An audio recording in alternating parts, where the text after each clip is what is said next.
Hello. आज के इस एक्सप्लेनर में हम बात करने वाले हैं the physics of everyday motion, यानी रोजमर्रा की जिंदगी में गति या मोशन के विज्ञान की। ये सफर बहुत ही दिलचस्प होने वाला है, जहां हम नॉर्मल चलने फिरने से लेकर सड़क पर सुरक्षित ड्राइविंग तक के पीछे छिपे गणितीय समीकरणों को डिकोड करेंगे। तो चलिए बिना किसी देरी के सीधे शुरू करते हैं। आज के इस सफर का रोड मैप कुछ इस तरह रहेगा। सबसे पहले द यूबिक्विटी ऑफ मोशन, फिर इंस्टेंटेनियस वेलोसिटी और स्पीड, उसके बाद कांस्टेंट एक्सेलरेशन को समझेंगे, फिर हम काइनेमैटिक इक्वेशंस, फ्री फॉल और ग्रेविटी पर बात करेंगे, और आखिर में इन सबको रियल वर्ल्ड फिजिक्स एप्लीकेशन से जोड़ेंगे। तो चलिए सबसे पहले बात करते हैं भाग 1 की, द यूबिक्विटी ऑफ मोशन। जरा सोचिए, भले ही आप अभी एकदम शांत बैठे हों, लेकिन क्या सच में सब कुछ रुका हुआ है? बिल्कुल नहीं। आपके शरीर के अंदर नसों में खून लगातार बह रहा है। सोते समय भी फेफड़ों में हवा अंदर बाहर हो रही है। और अगर हम थोड़े बड़े स्केल पर देखें तो हमारी पृथ्वी सूर्य के चारों ओर घूम रही है और खुद सूर्य पूरी आकाशगंगा में मोशन कर रहा है। मतलब लिटरली मोशन हर जगह है। अब साइंस में इस मोशन को कैसे पढ़ा जाता है? इसके लिए एक खास टर्म है काइनेमैटिक्स। काइनेमैटिक्स आसान भाषा में कहें तो ये फिजिक्स की वो ब्रांच है जहां हम सिर्फ मोशन को डिस्क्राइब करते हैं, इस बात की फिक्र किए बिना कि वो मोशन हो क्यों रहा है। और चीज़ों को सिंपल रखने के लिए हम बड़ी बड़ी चलती हुई चीज़ों को बस एक पॉइंट ऑब्जेक्ट मान लेते हैं। आगे बढ़ते हैं भाग 2 पर, इंस्टेंटेनियस वेलोसिटी और स्पीड। अक्सर हम डेली लाइफ में स्पीड और वेलोसिटी को एक ही चीज मान लेते हैं, है ना? पर फिजिक्स में ऐसा बिल्कुल नहीं है। इन दोनों में एक बहुत बड़ा अंतर है। वेलोसिटी में हमेशा एक दिशा या डायरेक्शन शामिल होती है। जैसे अगर हम कहें +24 मीटर प्रति सेकंड, तो इसका मतलब है एक खास दिशा में जाना, और -24 मतलब उसके एकदम उल्टी दिशा में जाना। वहीं दूसरी तरफ स्पीड में कोई दिशा नहीं होती, वो बस एक नंबर है, जैसे सिर्फ 24 मीटर प्रति सेकंड।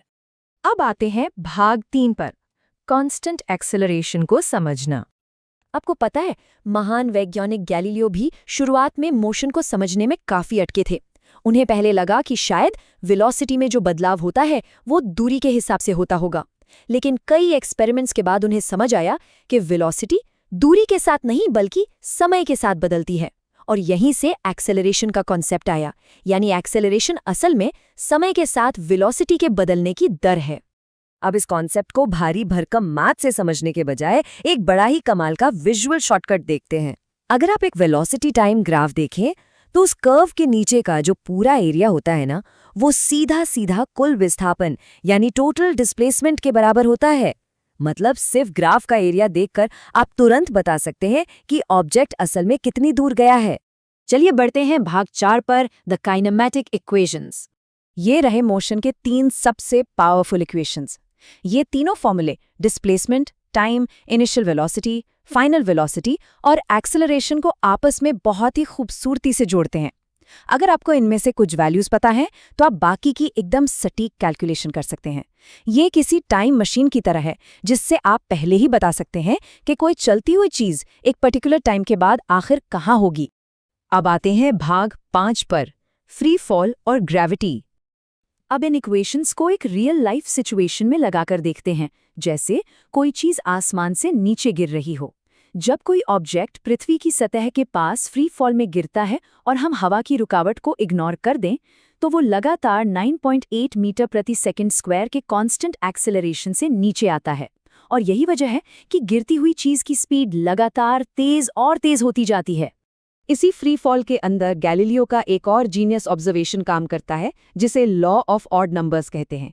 जब कोई चीज गिरती है तो समान समय के अंतराल में उसके द्वारा तय की गई दूरी एक बहुत ही नीट पैटर्न फॉलो करती है, 1:3:5:7 का रेशियो। मतलब पहले सेकंड में चीज जितना गिरेगी, अगले ही सेकंड में उसका 3 गुना गिरेगी और फिर उसका 5 गुना। है ना एकदम अमेजिंग। और अब आखिरी हिस्सा, भाग 6, रियल वर्ल्ड फिजिक्स एप्लीकेशंस। अब इस सारे एब्स्ट्रैक्ट मैथ्स को डेली लाइफ की सेफ्टी से जोड़कर देखते हैं। स्टॉपिंग डिस्टेंस के बारे में सोचिए। जब आप गाड़ी चलाते हुए अचानक ब्रेक लगाते हैं तो गाड़ी तुरंत वहीं नहीं रुक जाती। इसके पीछे पूरी की पूरी काइनेमैटिक्स काम कर रही होती है। गाड़ी का शुरुआती वेग, उसके ब्रेक लगाने की क्षमता और फिर काइनेमैटिक इक्वेशन का अप्लाई होना, इन सबसे तय होता है कि गाड़ी रुकने में कितनी दूरी लेगी। और यहाँ एक बहुत ही क्रूशियल रोड सेफ्टी फैक्ट है जो हम सबको पता होना चाहिए। काइनेमैटिक इक्वेशंस के हिसाब से स्टॉपिंग डिस्टेंस शुरुआती वेलोसिटी के स्क्वायर पर डिपेंड करता है। इसका सीधा सा मतलब ये है कि अगर आप अपनी गाड़ी की स्पीड को बस दोगुना करते हैं तो आपकी गाड़ी को रुकने में लगने वाली दूरी दोगुनी नहीं बल्कि पूरी 4 गुना बढ़ जाती है। इसीलिए स्पीड लिमिट सच में बहुत मायने रखती हैं। अच्छा, एक बहुत ही मज़ेदार एक्सपेरिमेंट आप घर पर भी कर सकते हैं अपना रिएक्शन टाइम नापने के लिए। बस किसी से एक रूलर को अचानक छोड़ने के लिए कहिए और उसे कैच करने की कोशिश कीजिए। रूलर को पकड़ने से पहले वो कितने सेंटीमीटर नीचे गिरा, उस दूरी को फ्री फॉल वाले इक्वेशन में डालिए और आपको तुरंत पता चल जाएगा कि आपका दिमाग और आपके हाथ कितनी तेज़ी से रिएक्ट करते हैं। तो जाते जाते एक सवाल के साथ आपको छोड़ता हूँ। अपने खुद के रिएक्शन टाइम और इन फिजिकल मोशंस की एक गहरी गणितीय समझ, क्या इससे दुनिया को देखने का आपका नज़रिया बदलेगा? हमारे आसपास के ये अदृश्य नियम लगातार काम कर रहे हैं। मुझे पूरी उम्मीद है कि आज के इस एक्सप्लेनर के बाद आप अपने चारों ओर मौजूद इस फिजिक्स को एक बिल्कुल नए और दिलचस्प नज़रिए से देखेंगे।